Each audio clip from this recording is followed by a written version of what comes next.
I haven't seen him walking. Last time I saw him, it was through the window at Meadow Lodge, and he was in a wheelchair. Rose Hansen watched in awe as her husband Jeff made slow and steady strides towards home. How are you feeling right now? Excited. And Rose wasn't the only one. Hi, buddy. Finally, after a hard-fought battle with COVID, Jeff and Rose were reunited. I love you.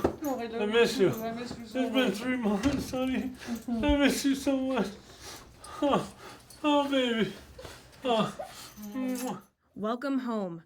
2 words Rose thought she'd be able to say a lot sooner after taking her husband to the ER on November 6th. He says, well, do you want to live or do you want to go? And I said, I will do anything to live.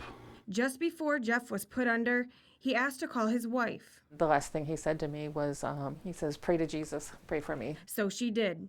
And after 2 weeks of minor improvements, The weekend after Thanksgiving, he had a setback, and all of a sudden they had to put it back up to 100%.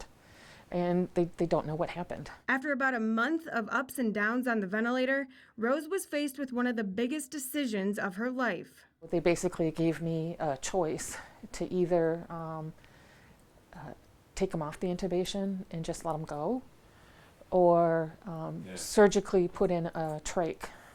And I said, well, twice now, he just kept getting better. And I said, I just want to give him more time. On December 6th, Jeff received the trach, and it took him 2 weeks to come out of sedation. They told me I was in a coma for 2 months. And to me, it felt like I was only sleeping for 12 hours. After 3 days of being awake, Jeff was back in the ER, the biggest setback yet, not just physically, but mentally. Yeah, I didn't want to live like this. I just put me down. I gave the doctor a signal like this, but I didn't want to live anymore. I couldn't go through it. It was no longer my decision because he was awake and coherent.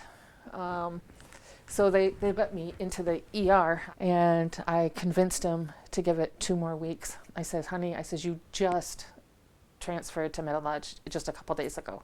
At the end of the 2-week agreement, Jeff was breathing on his own. Even though I feel like we got a miracle, I don't want to make light of the contribution of the medical workers. They did a great job. They're my heroes. My brother-in-law and Meadow Lodge and Munson, they were my heroes. And my wife especially, because she is my life, my world. Conscious or not, Jeff fought every day. And while the road to recovery wasn't easy, I feel like $1 million.